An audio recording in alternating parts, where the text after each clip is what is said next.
The price of heroin has substantially been lowered, making it more affordable for South Africans. Now, these are statistics which look at South Africans across the board, but on the program today, we are focusing on the youth and substance abuse. I had quite an interesting discussion earlier on with Ryan Barnard, who is the managing director of ARC Addiction Recovery Center, as well as Brian Thomas, who is a recovering addict, and they shared with me their difficult yet inspirational journey, as well as the various forms of treatment available for drug addicts. Let's have a listen.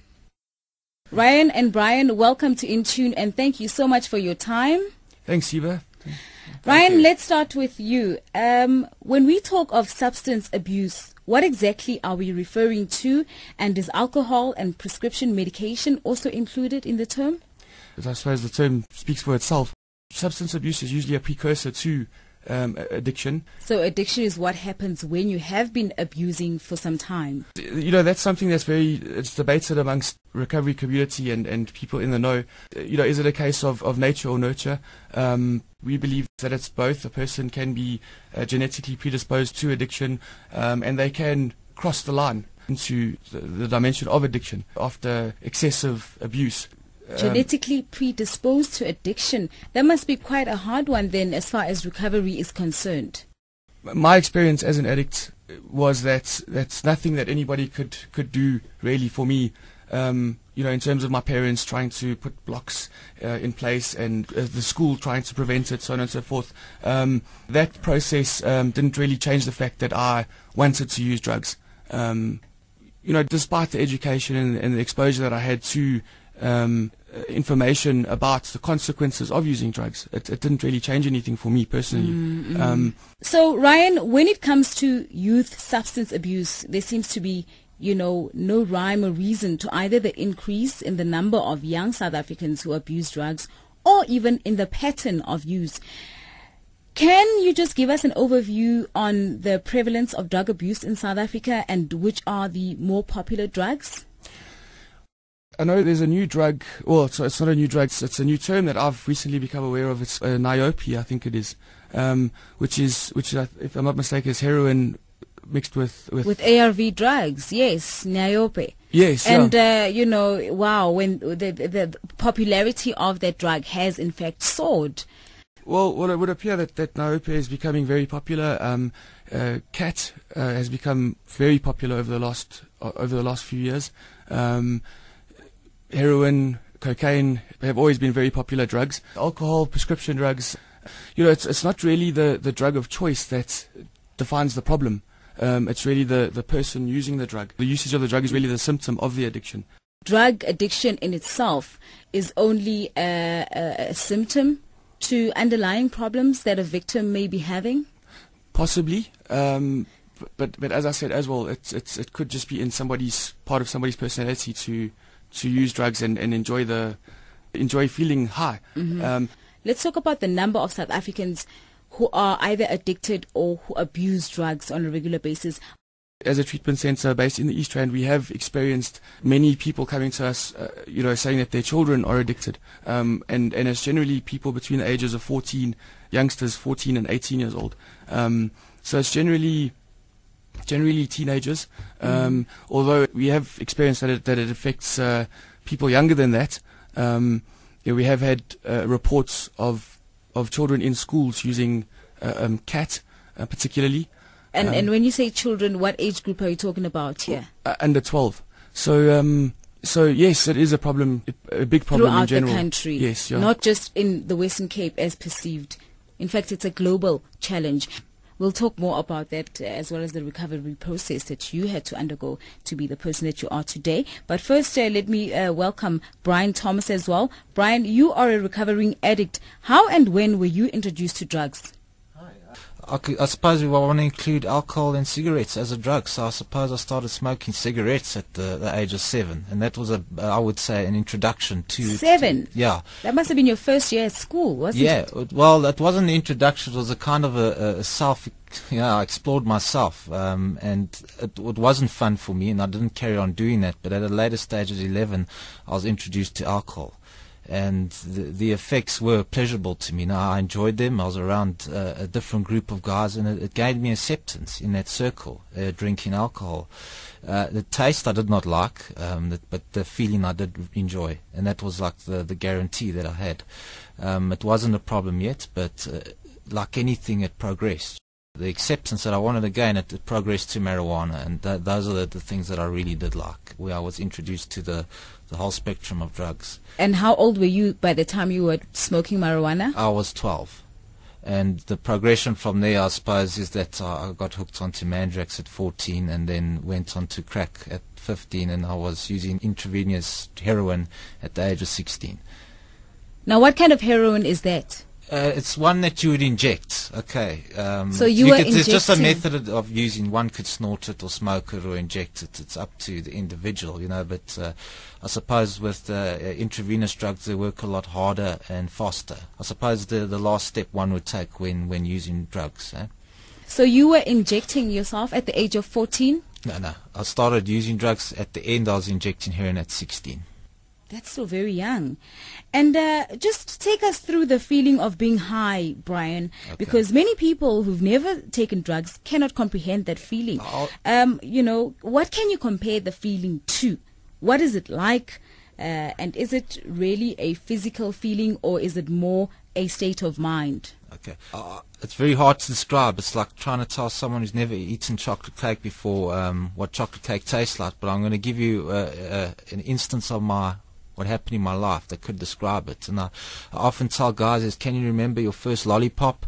Can you remember the first time you had ice cream? I don't, but I can remember the very first time I picked up alcohol or marijuana or heroin. It had an impact on my life. And what happened is that I was sitting around the circle and I was using marijuana, and I said to my friends and my peers around me, I said, why don't religious leaders and politicians use this? Because I thought this solved all the problems in the world, and I was dead serious about it. That seemed to be the solution to my life in that point in time. There was euphoria, there was a tingling sensation. I felt at ease with myself for the very first time. There was no anxiety. Cloud nine. Yeah. All the way. Yeah. Each drug has its own effect, but ultimately I was solving the problem, which was me and my circumstances. Yeah. You made quite a vital point when you said that you'll always remember the first time you picked up a cigarette, the first time you picked up a marijuana joint, because it had an effect on your life. So obviously risks are involved, and risks usually have many dimensions. What are the main risks that you experienced? What of it is that part of my personality liked those risks, and that scene of it is that it was illegal. In terms of risks that I put myself, I was involved in things that were shady at the end, doing drug deals. I could have probably, acquiring drugs is illegal, using drugs is illegal. The stuff I did was really stupid at times. We're driving drunk, high, putting other people in danger. The decisions I made were impulsive at times. Did you ever sell drugs as well? No. But doing the drug deal, being on the consumer end of it, yes, I was that, yeah. And what about things like your withdrawal symptoms and depression, and perhaps not even being as aspirational as you were when it comes to achieving your dreams, etc.? Cool. Did it have any impact on that?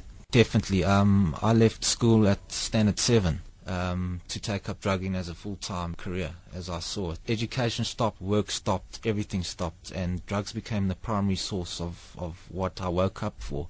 The withdrawal symptoms of certain drugs, that the ones I mentioned, the one heroin that I was injecting, became very severe. Is that once I would wake up, there would be extreme shakes, anxiety, muscular pain, all those very uncomfortable effects, like an extreme case of flu nearly. And how did you deal with that? The only way to deal with that is to use, because it'll take away those symptoms, and effectively it'll make you feel like I'm normal now.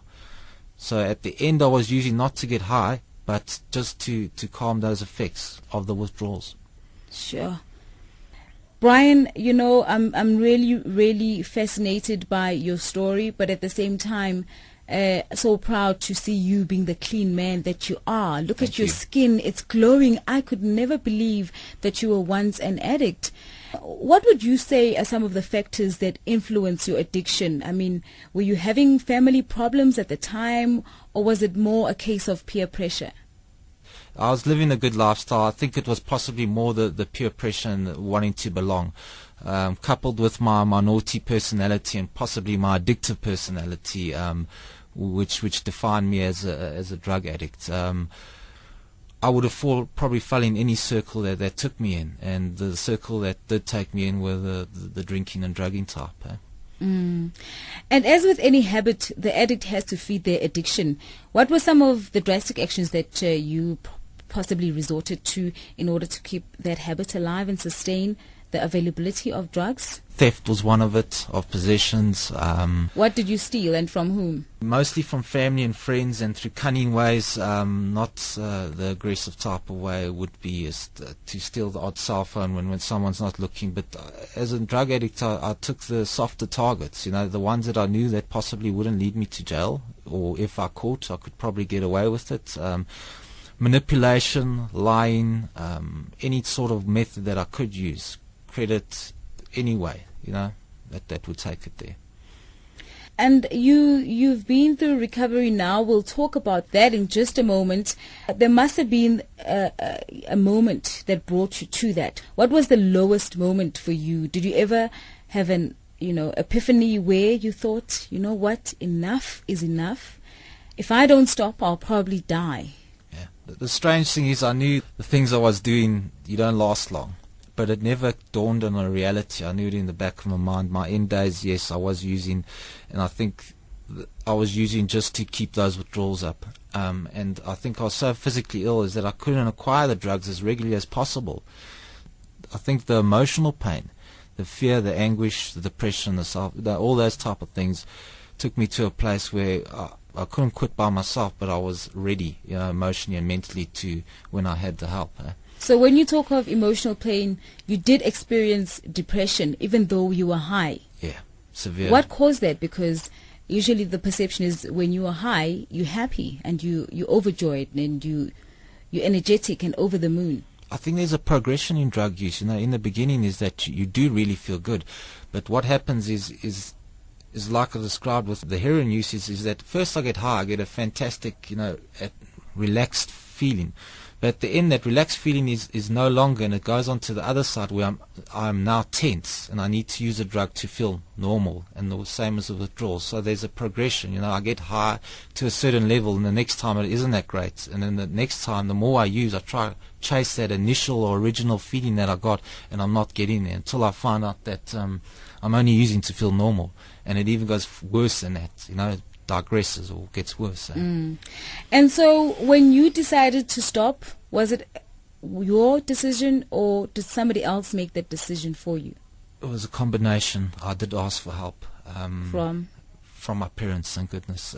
Had they been aware? Yeah, they were definitely aware for many years that I was a drug addict. They couldn't physically stop me. No one could. But they initially set the ball rolling. I didn't have the finances. I didn't have any means to help myself. I was fortunate enough to have that last chance from them, and they did offer that to me, and I got into a treatment center. And that was the moment when you joined ARC, the Addiction Recovery Center? No, that's when I went into treatment. There's been many years after that. We just So what does that mean? You've had a couple of relapses? Yeah. From the ages of 15 was my first treatment center. Because I can imagine your parents dragging you to rehab, Yeah, whether you wanted or not, at that age. Yeah, they did. And obviously you were not ready to quit. No.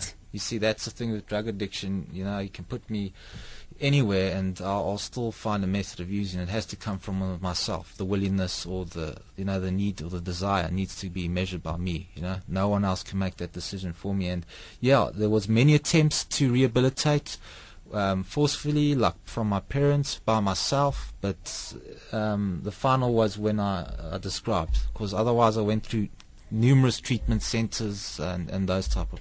I think me and Ryan have both suffered from the disease. The cool thing is that I know Ryan from high school, and I bumped to him along the way about 5 years ago when we were both freshly clean, 1 year. So I think Ryan was about 9 months, and it was like quite an emotional event because we both knew each other. And so Ryan was 9 months clean? I think so, and I was a year. Wow. I remember knowing Brian in active addiction. I thought I was different. I come from a wealthy background. I thought that because I had a car and I had a house and that my life was seemingly manageable, that I wasn't anything like Brian was. Brian he's taken it to levels that I never took addiction to. All I could look for was the differences when I was in active addiction. When I met Brian afterwards, when I was 9 months clean and Brian was about a year clean, I was very emotional about the fact that that I could see Brian alive still, because I didn't think Brian had long to go. But reality was, it was 5 years after I initially met Brian and used with him that I acknowledged that I had the exact same problem, that I wasn't different. Of course. Yeah. Take us then through the treatment process, the program that you use, and what approach do you take when working with addicts? First of all, ARC believes that addiction is a primary chronic and progressive illness. Okay, it's been considered a mental illness by associations like the World Health Organization, American Psychiatric Organization since the late 1950s, if I'm not mistaken. Such as diabetes and depression, etc., etc. Sure. So you will always be a recovering addict. That's it. And does that also mean you will be taking the treatment for the rest of your life? The part of the treatment process that we offer is we offer obviously an intervention. Okay, so the person comes into treatment and we expose them to the concept of managing their addiction for the rest of their life. So it's easy to stay clean in rehab or in treatment, but the process of recovery really begins when a person starts. When they go back home. Tell us about the method then that you use to ensure that the recovery process is effective in the long term. We have professionals that are involved, such as clinical psychologists, counseling psychologists, doctors, so on and so forth. And what these professionals do is they help with treating the symptoms associated with addiction. And they've gone through the process of having experienced addiction and are now experiencing and practicing a program on a daily basis that facilitates recovery. When I personally went to treatment, I was confronted with the reality of my behavior. What happens in the first day when you wake up? Give us a scenario of a day in your life in rehab or a recovery center. In rehab, is I got woken up by a bell, which I wasn't very happy about, so we all waltzed out, and I kind of knew that I was the only one in my pajamas and everyone was dressed, that I was already doing something wrong, and it was time to eat breakfast. From there, I got into group therapy, which is a bunch of drug addicts with a counselor or a counseling psychologist or a professional within the room, and we kind of express certain things or whatever the topic may be of that day.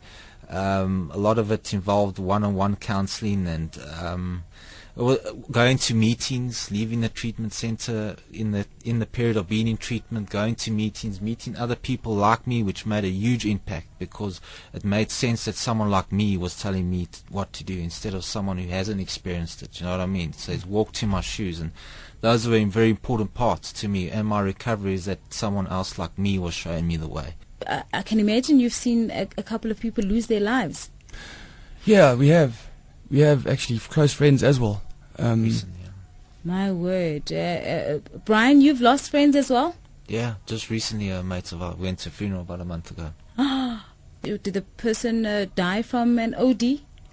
Indirectly, he was using and he hanged himself. Let's talk to friends or family members of an addict. What are the symptoms, the telltale signs to look out for? I suppose redness of the eyes, sleeping in class, not attending classes at school. Yeah, I mean it's a change in behavior. So the guys will sleeping patterns, depending on what drug it is. It might be oversleeping, undersleeping, not sleeping at all. Dilated pupils, or some constricted pupils. So the pupils will be either very large or either very small. It's all depending on what type of drug you're using at the end of the day. But there's definitely a change in attitude. If there's a circle of friends, that might change. Behavior, things going missing out of the house, not being in the house, changing the whole lifestyle basically, because that's what drugs do, is that they change the essence of who I am. It's very hard to say because it depends on which type of drug the person is using. There's some outward effects. Brian, could you just give us, before we say goodbye, your contact details? How can anybody who's interested contact ARC Addiction Recovery Center? All right, we've got a 24-hour helpline. It's a toll-free number. You can call us on 0800 My Rehab. So that's 0800 697 3422. You can also visit our website. It's www.myrehab.co.za. Or you can email me on ryan@myrehab.co.za. Thank you very much. It's been quite an interesting conversation, and I've learned a lot. And that was Ryan Barnard, the Managing Director of ARC Addiction Recovery Center, as well as Brian Thomas, who is a substance abuse victim or recovering addict, sharing with us their fascinating stories of recovery.